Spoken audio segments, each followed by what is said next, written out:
इमाम हुसैन की शहादत पर मातम यानी अज़ादारी और खामोशी के साथ गम के इस माहौल में पूरे एहतराम के साथ बैठे ये हैं वेनेजुएला के प्रेसिडेंट निकोलस मादुरो, जो अब अपदस्थ हो गए हैं। जी हाँ, वही मादुरो जिन्हें अमेरिका ने एक मिलिट्री ऑपरेशन में उनके घर से उठवा लिया, साथ में उनकी पत्नी सिलिया फोर्स को भी उनके साथ ही ले गए अमेरिकी सैनिक। अगला नंबर ईरान का हो सकता है। इस चर्चा के बीच मादुरो का अज़ादारी में शामिल होते वीडियो खासा वायरल हो रहा है। ईरान के मीडिया हैंडलर्स पर भी निकोलस मादुरो को इमाम हुसैन को चाहने वाला बताया जा रहा है, जहां वो और उनकी पत्नी सिलिया ईरान दौरे के दौरान पूरे सम्मान से इमाम हुसैन की करबला में शहादत की याद करते हुए मातम में डूबे नजर आते हैं। इस वीडियो पर जब हमने West Asia expert Shaukat Bharti से बात की तो उनका कहना था कि दुनिया का कोई भी अमन पसंद इंसान होगा वो मजलूम से हमदर्दी रखेगा, जालिमों का विरोध करेगा। अमेरिका के बगल में होने के बावजूद प्रेसिडेंट निकोलस मादुरो फिलिस्तीन को सपोर्ट देते थे। ये बात हमेशा इसराइल को खटकती थी। इतना ही नहीं, मादुरो ने हिजबुल्लाह के चीफ रहे सैयद हसन नसरुल्लाह की इसराइली हमले में मौत के बाद उन्हें खुलकर श्रद्धांजलि दी थी और अमेरिका और इसराइल की आलोचना की थी। कहा जाता है कि निकोलस मादुरो फिलिस्तीन के आंदोलन के साथ मजबूती से खड़े रहे। इसका खामियाजा भी उन्हें भुगतना पड़ा है। वेनेजुएला में निकोलस मादुरो के बदले जो राष्ट्रपति बनी हैं, उन्होंने भी आरोप लगाया कि मादुरो के साथ ये काम इसराइल समर्थक लॉबी ने करवाया है। Middle East expert Shaukat Bharti की माने तो फिलिस्तीन के लिए उठी हर आवाज़ को अमेरिका और इसराइल मिलकर इसी तरह दबाते हैं। वो कहते हैं कि जो इंसानियत को चाहने वाला होगा वो इमाम हुसैन के लिए सम्मान रखेगा और उसके खिलाफ वो सारी ताकतें आपको दिखेंगी जो गुलाम बनाने पर यकीन करती हैं। दरअसल गुलामी का विरोध ही हुसैन का सम्मान है। बहरहाल वेनेजुएला के अपदस्थ राष्ट्रपति निकोलस मादुरो का ये वीडियो वायरल है। साथ ही खबरों में वो वीडियो भी है जब वेनेजुएला के राष्ट्रपति निकोलस मादुरो को सोमवार को मैनहट्टन की संघीय अदालत में पेश किया गया। वीडियो में नजर आ रहा है कि भूरे रंग का कैदियों वाला जंप सूट और भूरे रंग के जूते पहने हुए हैं वो और लड़खड़ाते हुए नजर आते हैं। साथ में उनकी पत्नी भी चलती नजर आ रही हैं। उन्हें भी कस्टडी में रखा गया है। मादुरो की सुनवाई के दौरान मैनहट्टन कोर्ट के इर्द गिर्द सुरक्षा जबरदस्त थी। आसपास के इलाकों में भी बैरिकेडिंग की गई थी। इसके अलावा पेट्रोलिंग वाले इलाकों में पुलिस अधिकारियों की तैनाती की गई थी। आपको बता दें कि 92 साल के जज एल्विन हेलेस्ट्रीन की अदालत में मादुरो की सुनवाई चल रही है।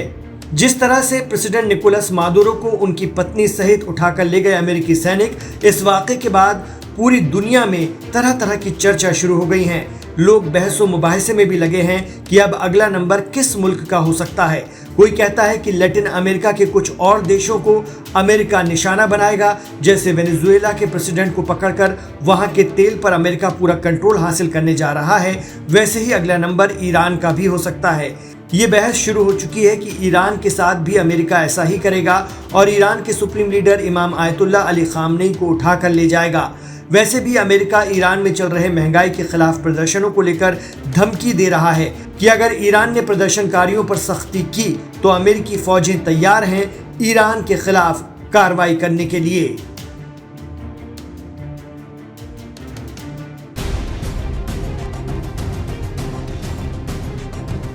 वेनेजुएला के राष्ट्रपति निकोलस मादुरो को सोमवार को मैनहट्टन की संघीय अदालत में पेश किया गया। वीडियो में नजर आता है कि भूरे रंग का कैदियों वाला जंप सूट और भूरे रंग के जूते पहने हुए वो लड़खड़ाते हुए नजर आ रहे हैं। साथ में उनकी पत्नी भी उनके साथ हैं। उन्हें भी कस्टडी में रखा गया है। मादुरो की सुनवाई के दौरान मैनहट्टन कोर्ट के इर्द गिर्द सुरक्षा बढ़ा दी गई।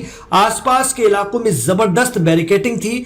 मुख्य प्रवेश पर भी सुरक्षा का दायरा जबरदस्त था। इसके अलावा पेट्रोलिंग वाले इलाकों में पुलिस अधिकारियों की तैनाती की गई थी।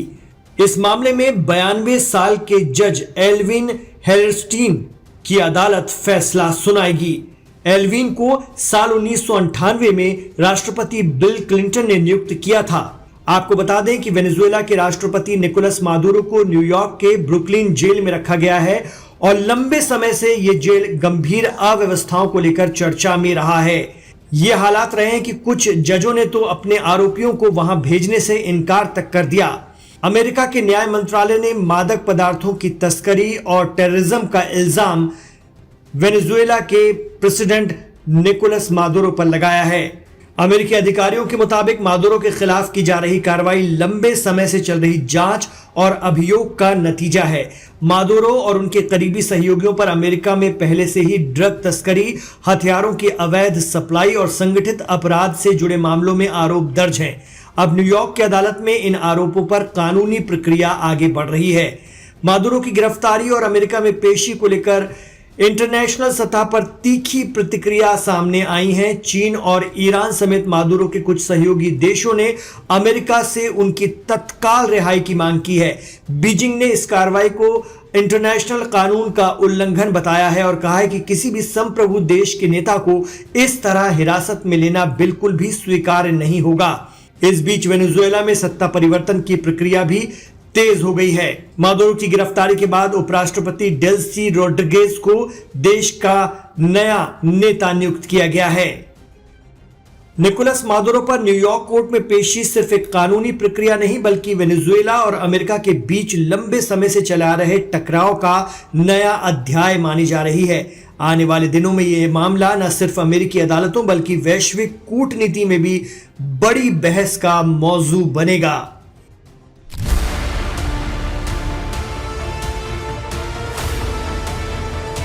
अमेरिकी राष्ट्रपति डोनाल्ड ट्रंप ने अब क्यूबा और कोलंबिया को भी धमकी दी है। उन्होंने कहा कि कोलंबिया के राष्ट्रपति कोकीन तैयार करने के धंधे में जुटे हैं और उसकी सप्लाई अमेरिका की जा रही है। इसके अलावा क्यूबा को भी लेकर उन्होंने कहा कि वहां पर भी कभी भी सरकार गिर सकती है। अमेरिकी सैनिकों ने ऑपरेशन ऑब्सोल्यूट रिजोल्यूशन चलाकर बीते सप्ताह वेनेजुएला के राष्ट्रपति निकोलस मादुरो को पकड़ लिया था। उन्हें अमेरिका लाया गया और उनकी पत्नी भी साथ है। अमेरिकी राष्ट्रपति डोनाल्ड ट्रंप ने वेनेजुएला में एक अच्छा नेतृत्व स्थापित करने की बात कही, तब तक अमेरिका द्वारा शासन चलाने की भी जानकारी दी है। इसी बीच उन्होंने कोलंबिया और क्यूबा को भी धमकी दी है।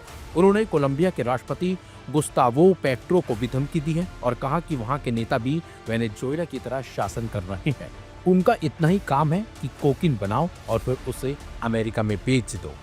वेनेजुएला में भी अमेरिका ने यही कहते हुए हमला किया था कि वहां पर ड्रग्स का कारोबार चल रहा है। ऐसे में कोलंबिया को लेकर उनकी धमकी भी चिंता बढ़ाने वाली है। अमेरिकी राष्ट्रपति ने क्यूबा को लेकर भी ऐसी ही धमकी दी और कहा कि वहां पर भी सरकार कभी भी गिर सकती है। डोनाल्ड ट्रंप ने एयरफोर्स वन पर सवार होने के दौरान मीडिया से बातचीत करते हुए ये बातें कही हैं। उन्होंने कहा कि निकोलस मादुरो को अगवा किए जाने के बाद भी हम मिलिट्री एक्शन के लिए तैयार थे। ट्रंप ने कहा कि कोलंबिया और वेनेजुएला दोनों ही देशों की हालत खराब है। उन्होंने कहा कि बोगोटा में एक बेहद बीमार आदमी के द्वारा सरकार चलाई जा रही थी जो कोकीन तैयार करता है और उसे अमेरिका में बेच देता है। उनकी टिप्पणी सीधे तौर पर कोलंबिया के लिए धमकी मानी जा रही है। पेट्रो की ओर इशारा करते हुए कहा कि वह ज्यादा दिन तक चलने वाले नहीं है। यही नहीं, जब उनसे पूछा गया कि क्या आप कोलंबिया के नेता के बारे में बात कर रहे हैं तो ट्रंप ने कहा कि आप शायद ठीक समझ रहे हैं। इसके आगे उन्होंने इस बात पर भी हामी जताई कि कोलंबिया पर भी ऐसा ही ऑपरेशन हो सकता है। वह इस बात पर कोलंबिया के नेता भड़क गए हैं। उन्होंने कहा कि ऐसी कार्रवाई के विरोध लैटिन अमेरिका के सभी देशों को एकजुट होना होगा। आखिर कैसे अमेरिका में हमें गुलाम या फिर नौकर जैसा समझकर बर्ताव कर सकता है। उन्होंने कहा कि मानव इतिहास में ऐसा पहली बार हुआ है जब साउथ अमेरिका के किसी देश की राजधानी पर इस तरह की बमबारी की गई। ऐसा करने वाला एकमात्र देश अमेरिका ही है। उन्होंने कहा कि यह मौका है जब लैटिन अमेरिका एक हो सकता है। हमें अपनी ताकत को समझना होगा। ऐसे में अब देखना होगा कि कोलंबिया और क्यूबा कुछ बड़ा एक्शन ले सकते हैं, लेकिन देखना होगा जिस तरह की धमकी अब ट्रंप इन दोनों देशों को दे रहे हैं, क्या वो दिन और वक्त दूर नहीं जब ऐसे हमला यानी कि वेनेजुएला पर जैसा हमला हुआ वो इन देशों पर भी हो सकता है। ये भी एक देखने वाली बात होगी।